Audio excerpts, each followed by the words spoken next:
पण जेव्हा माझ्या हृदयाला लागलं, माझी बायको मला सोडून गेली पार शिव्या घालून, त्यानंतर मी ठरवलं आणि तिथून पुढल्या 6 महिन्यात मी जवळपास 32 किलो वजन कमी केलं. काय करून व्हेजिटेबल सूप माझ्यासोबत आले आणि पनीरचं एक घास खाल्ल्यानंतर मला असं वाटलं मी निर्मा खाऊ राहिलोय. जे पनीर बनलं ते केअरफुली खा, याचा फार मोठा दुष्परिणाम होऊ शकतो. म्हणजे मनासारखं करायला गेलं तर दुनिया नाराज होईल आणि या दुनियाला खुश करायला गेलं तर मन नाराज होतं. हे सगळ्याच चाललंय.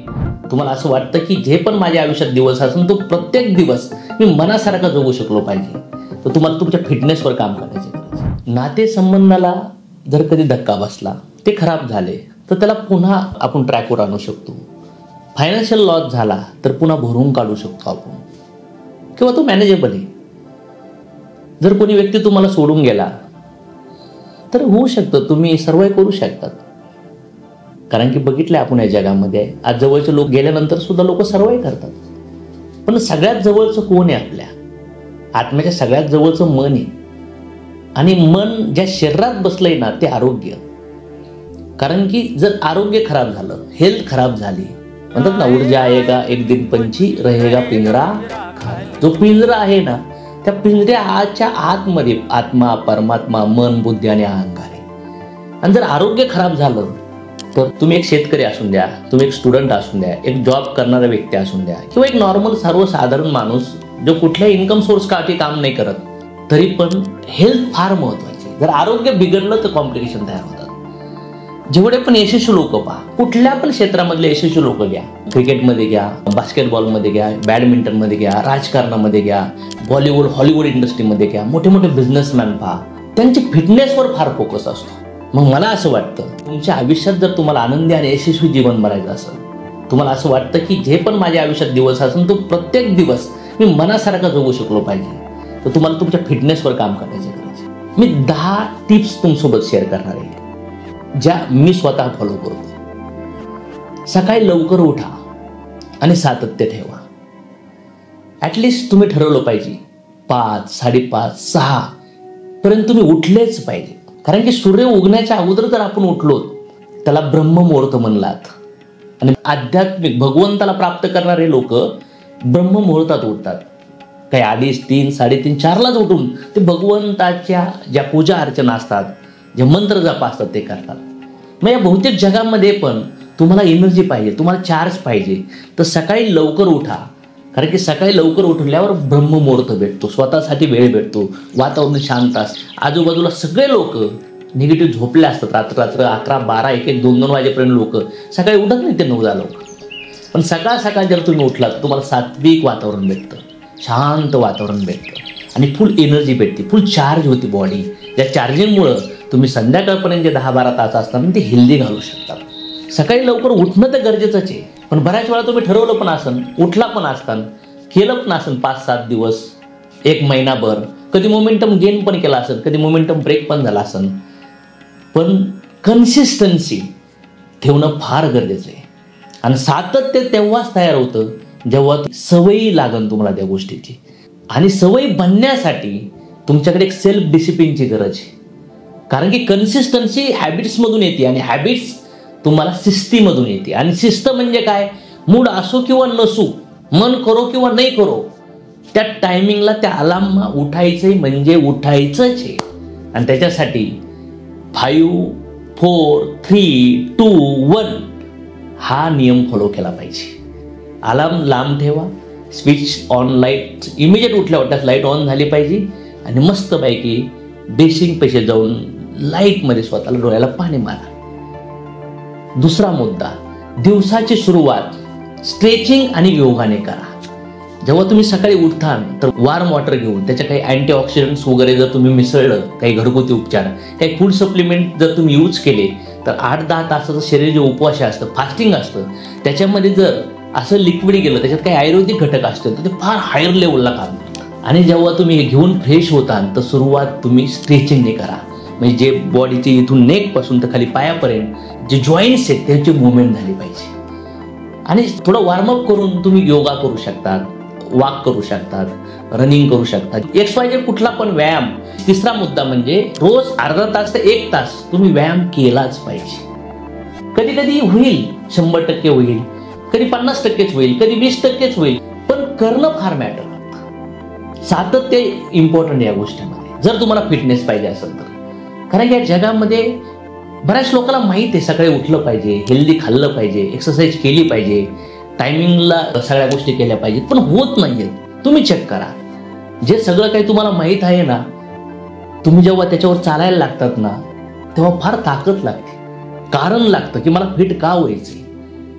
जर तुमच्या आयुष्यात फिट का व्हायचे, मला सुंदर का दिसायचे, होऊ शकतं. हेल्थची काळजी घेण्यासाठी जर तुम्ही एक कारण शोधलं की मला सुंदर दिसायचे, मला एनर्जेटिक राहायचंय, माझं कामात मन लागलं पाहिजे, मला आळस नाही आला पाहिजे, मी निगेटिव्ह विचार नाही केले पाहिजे, मी राईट खाल्लं पाहिजे, असे वेगवेगळे कारण आहेत तुम्हाला फिटनेससाठी. कुणी नवरा बायकोसाठी चांगला फिट बनू शकतो, बायको नवऱ्यासाठी बनू शकते, एकमेकाला सुंदर दिसण्यासाठी फिटनेस होऊ शकतं, स्वतःला चांगलं फील करण्यासाठी फिटनेस होऊ शकतं. तुम्हाला असं वाटतं यार माझ्यावर लोकांनी पाहिलं पाहिजे, एक रोल मॉडेल म्हणून मला एक चांगले फिटनेस म्हणून लोकांनी पाहिलं पाहिजे. वेगळे कारण असू शकतात फिट राहण्याची.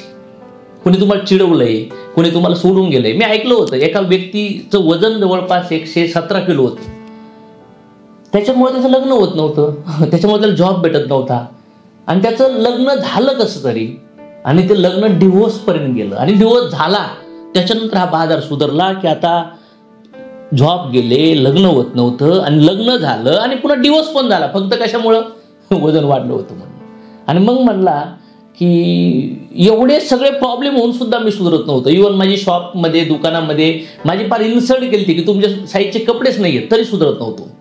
पण जेव्हा माझ्या हृदयाला लागलं, माझी बायको मला सोडून गेली फार शिव्या घालून, त्यानंतर मी ठरवलं आणि तिथून पुढल्या 6 महिन्यात मी जवळपास 32 किलो वजन कमी केलं, असं त्यांचं सांगणं होतं.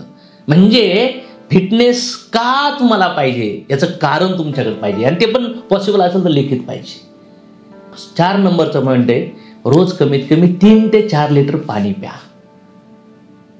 जेवणाच्या अगोदर अर्धा पाऊण तास पाणी प्यायला पाहिजे, आणि जेवणानंतर ॲटलिस्ट 45-50 मिनिटांनी पाणी प्यायला पाहिजे. आणि जेव्हा जेव्हा असं वाटतं तुम्हाला की 1 तास, 1.5 तास, 2 तासांनी तुम्ही कंटिन्यू पाणी घेतलं पाहिजे, पण 3 ते 4 लिटर पाणी बॉडीमध्ये गेलं पाहिजे. कधी कधी पाणीच पित नाही आपण, मग बॉडी डिहायड्रेट होती कधी कधी. मग पाणी पिल्यानंतर कधी कधी कन्फ्युजन तयार होतं, तहान लागली का भूक लागली हे पण कन्फ्युजन तयार होतं, कारण की बॉडीला पाणी पाहिजे असतं. एकतर मग ते जेवणामधून तुम्हाला ते पाण्याचं थोडंसं फील येऊ शकतं, नाहीतर पाणी देऊन, तर पाणी पण केअरफुली शरीराला देण्याची गरज आहे. ही 4थी सवय. 5वी सवय आहे, संतुलित व पौष्टिक आहार वेळेवर घ्या. तुमचा ब्रेकफास्ट, तुमचा लंच, तुमचं डिनर, किती कसं पण शेड्यूल असेल द्या, पॉसिबल असेल तर ॲटलिस्ट 10-20% इकडं तिकडं चालेल, पण टायमिंगवर घेण्याचा प्रयत्न करा. कारण की ह्या टायमिंग्स जेव्हा तुम्हाला ही सवय लागते तुमच्या शरीराला, जसं जॉबचं जाण्याचं टायमिंग आहे, किंवा स्कूलला जाण्याचं टायमिंग आहे, किंवा तुम्ही कोणाला अपॉइंटमेंट दिली तिथं टायमिंग आहे, जसं तुमच्या शरीराला पण माहिती पाहिजे की केव्हा माझ्या शरीरात काय येणार आहे. कारण की त्यावेळेस बॉडी काय करते, इन्सुलिन प्रोव्हाइड करते. जे पण तुम्ही खाता ते डायजेशन इझीमध्ये होतं. पण टायमिंग फॉलो नाही केले आणि तुम्ही भूक लागली तेव्हा जेवण नाही दिलं, तेव्हा काहीतरी वेगळंच दिलं, आणि त्यानंतर तुम्हाला माइंडला माहिती मी काही खाल्लंच नाही, तर तुम्ही त्यावेळेस इन्सुलिन नाही आहे बॉडीमध्ये, आणि त्यावेळेस तुम्ही जेवण दिलं तर कधी कधी ते जेवण प्रॉपर डायजेस्ट होत नाही, आणि मग प्रॉब्लेम चालू होतात. त्याच्यामुळं टायमिंगला जेवण घेणं आणि संतुलित जेवण घेणं, टेस्टी आणि हेल्दी. सांगणं काय माझं, टेस्टी आणि हेल्दी. तुमच्या घरचे जे पण स्वयंपाक करणारी बहीण असेल, आई असेल, पत्नी असेल, यांना टेस्टी आणि हेल्दी जेवण करण्यासाठी थोडा अभ्यास केला पाहिजे. बऱ्याच वेळा जेवण टेस्टी. मी एक दिवस हैदराबाद एअरपोर्टला होतो, आणि मी तिथं एका हॉटेलला गेलो आणि म्हणलं सर काय भेटेल हेल्दी आणि टेस्टी खायला. ते म्हणले सर टेस्टबद्दल बोला, हेल्दी नाही बोलायचं, तुम्हाला टेस्ट पाहिजे तशी. मग फक्त टेस्टी जेवण केलं ना ते बॉडीसाठी हानिकारक आहे. जर तुम्ही ऑइल जास्त वापरलं, मीठ किंवा तुम्ही शुगर जास्त वापरली, बटर क्रीम वगैरे जास्त वापरली, तर अनहेल्दी गोष्टी पण हेल्दी लागायला लागतात. 6वा नंबरचा पॉईंट आहे, जंक फूड आणि गोड पेय टाळा, कमी करा. कारण की पहिल्या काळात बघा, जे नॉर्मल लोक लिव्हिंग जगत होते ना, त्यांना गोड म्हणजे फक्त सणासुदीला खायला भेटायचं किंवा चहामधून भेटायचं. साखर पण लपून छपून खाल्ली जायची. पण आज आजूबाजूला बघा गोड, चॉकलेट, कॅडबरी, कुठल्या गोड गोष्टी आल्यात. पहिल्या काळात त्या गोड गोष्टी जास्त नव्हत्या, पण आता फार गोड गोष्टी आल्यात. पहिल्या काळात नव्हता पिझ्झा, नव्हता बर्गर, नव्हता मॅगी. आता जे बघा नाही ट्रेंडिंग जे चाललंय याच्यामध्ये काय फूड आहे का? काय आहे या गोष्टीमध्ये? मी रिसेंटली एक पनीर बाहेरून मागवलं आणि म्हणलं घरी जरा पनीर टिक्का करूया आपण. आम्ही रेग्युलरली घरी पनीर बनवत असतो. पण पनीर मागवल्यानंतर जेव्हा ते पनीर फ्राय करून व्हेजिटेबल सूप माझ्यासोबत आले, पनीरचं एक घास खाल्ल्यानंतर मला असं वाटलं मी निर्मा खाऊ राहिलो ते पनीरचं एक घास खाल्ल्यावर. मी दुसरा घास खाल्ला. म्हणलं प्रॉब्लेम पनीरमध्ये का सूपमध्ये का सलाडमध्ये किंवा एखाद्या व्हेजिटेबल ब्रोकोलीवर जास्त केमिकल पडलंय म्हणून प्रॉब्लेम आहे. नंतर मी मुलाला विचारलं, पत्नीला पण विचारलं, तुम्ही खाऊन मला सांगा बरं कसं वाटतंय. त्यांनी सेम सांगितलं, तोंडातून फेकून टाकलं. आणि चांगलं स्वीट मार्ट, आमच्या घराच्या जवळ चांगलं मोठं स्वीट मार्ट, जिथं फार मला वाटतंय 3-4 शटरमध्ये त्यांचं दुकान आहे. एवढ्या मोठ्या दुकानामध्ये असं पनीर विकलं घेतं. आज जर बघितलं जे पनीर बनलं ते जे पनीर आजूबाजूला खातात, केअरफुली खा, याचा फार मोठा दुष्परिणाम होऊ शकतो. आज बॉडी हेल्दी आहे म्हणून तुम्ही जे पण टाकताय ते डायजेशन चांगलं आहे, किडनी चांगली आहे म्हणून ते बाहेर जाते गोष्टी आणि हेल्दी गोष्टी बाहेर बॉडी काढते. पण जेव्हा हळूहळू याचा अतिरेक होईल, कॉम्प्लिकेशन चालू होणार. त्याच्यामुळे मला वाटतं तुम्ही जेवढं होईल तेवढं अशाच ठिकाणून पनीर घ्या जिथं जुनून असन किंवा घरी पनीर चालू केलं पाहिजे. हा माझा एक्सपिरियन्स होता. पण सांगायचा उद्देश काय आहे की जंक फूड अवॉइड करा, बाहेरच्या गोष्टी अवॉइड करा.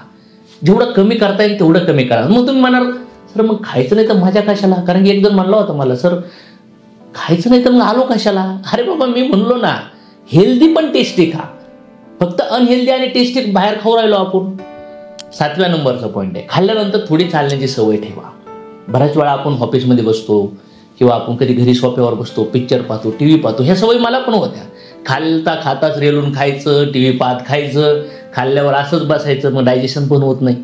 तुम्हाला पण असेल तर थोडंसं ॲटलिस्ट 100 शतपावली म्हणतो ना आपण, त्याला मुवमेंट केलं तर आपल्या डायजेशन इंटेस्टाईन मधलं ते फूड मुवमेंट होऊ शकतं प्रॉपरली. सो थोडंसं हे करा आणि अर्ध्या पाऊण तासानंतर तुम्ही वॉकिंग केलं तरी चालू शकतं. 8व्या नंबरचा पॉईंट आहे, कमीत कमी 6.5-7 तासाची झोप घेतलीच पाहिजे. आणि झोपेमध्ये सुद्धा झोपेचे प्रकार असतात. नॉर्मल झोप, त्यानंतर मीडियम टाईपची झोप असते आणि एक असते डीप स्लीप, ज्याच्यामध्ये बॉडी पूर्ण चार्ज होती. मग तुम्हाला लहान बाळासारखी झोप लागली पाहिजे.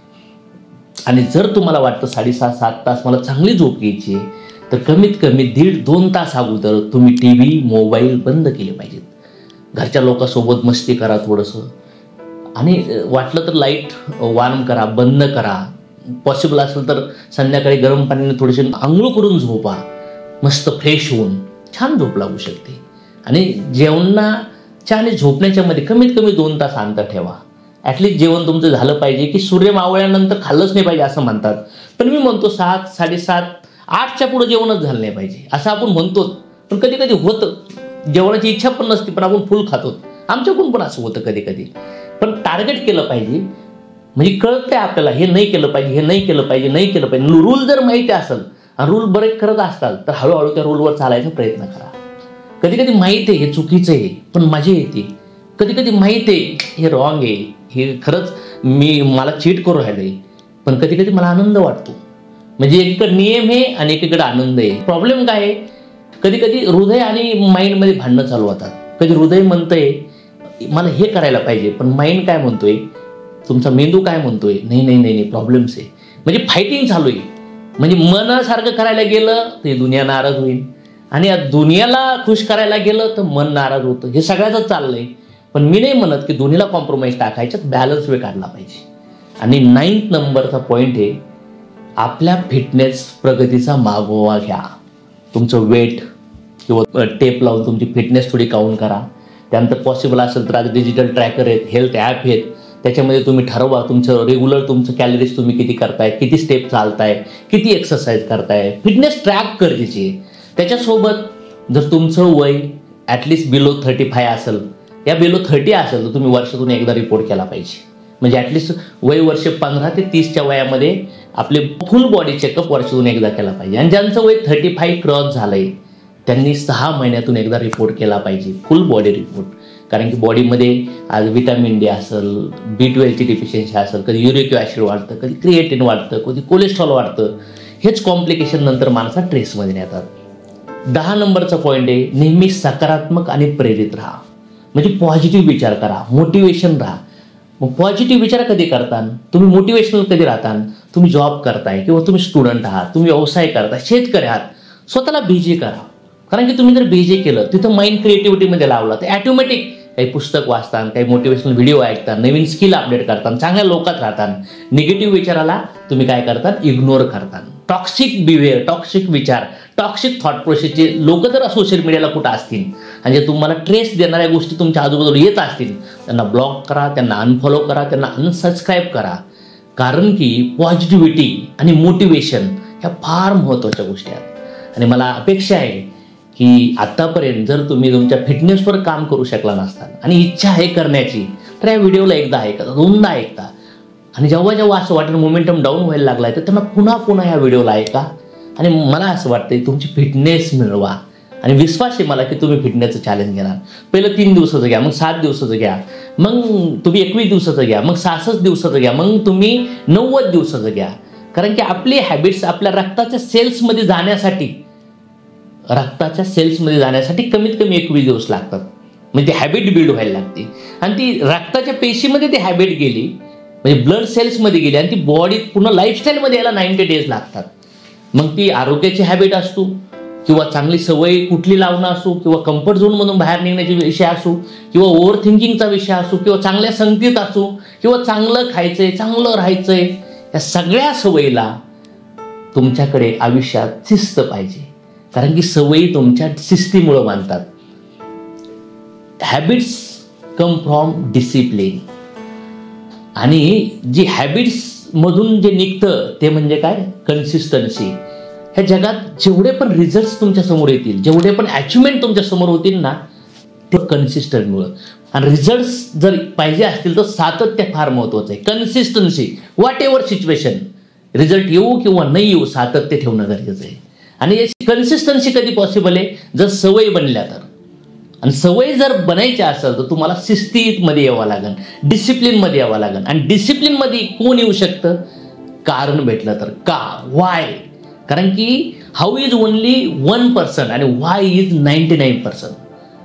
कारण की जर तुमचं कारण स्ट्रॉंग असेल ना तर फिटनेस गॅरंटेड तुम्ही अचीव्ह करू शकता. आणि जर तुम्ही फिटनेसचा गोल अचीव्ह केला तर तुमच्याकडे कुठले कुठले इन्ग्रेडियंट तुमच्या हातमध्ये येतील माहिती आहे का. तुम्ही प्लॅनिंग, सॅक्रिफाईस, फोकस, डेडिकेशन, तुमचं बिलीफ लेवल हाय होईल, मोटिवेशन हाय होईल, तुम्ही स्वतःला ट्रॅक करता, स्वतःला चेंज करता, ॲक्सेप्ट करता, आणि काय पेन होतो त्या प्रोसेसमधून जायला, सगळ्या गोष्टी तुम्हाला अंडरस्टँड व्हायला लागतात. तुमच्यावर कंट्रोल यायला लागतं. कारण की तुम्ही गोष्टी मॉनिटर करायला लागतात. आणि जर हे हेल्थचा गोल अचीव्ह करता करता तुम्ही तुमच्या आयुष्यात वेलचा गोल अचीव्ह करू शकता. इव्हन तुम्ही स्पिरिच्युअली चांगलं ग्रो होऊ शकतात आणि स्वतःवर प्रेम करतात. आणि जो व्यक्ती स्वतःवर प्रेम करतो तो परिवारावर आणि या जगातल्या असंख्य लोकांवर प्रेम करू शकतो. जर हा व्हिडिओ ऐकून पाहून तुम्हाला असं वाटत असेल, येस ग्रेट यार, मी माझ्यात बदल करणार, तर तुमच्या मित्रामध्ये, तुमच्या परिवारामध्ये तुम्हाला ज्यांना पण वाटतंय यार फिटनेसवर काम झालं पाहिजे किंवा तुम्ही कुठला बिझनेस करताय फूड सप्लिमेंट सोबत, न्यूट्रिशन संदर्भात, त्या रिलेटेड तुम्हाला जर ह्या गोष्टीचं असं वाटतंय की यार आपल्या लोकांना पण फिटनेसची गरज आहे, तर त्या लोकांपर्यंत पोहोचा. कारण की फिटनेस असणारा व्यक्तीच डेली चांगलं प्रोडक्टिव्ह काम करू शकतो, तो डोकं लावू शकतो. कारण त्याची हेल्थ खराब असेल तर इनडायरेक्टली त्याची मेंटल हेल्थ पण खराब असणार आहे आणि इनडायरेक्टली तो टास्क पण प्रॉपरली करू शकत नाही. So thank you very much.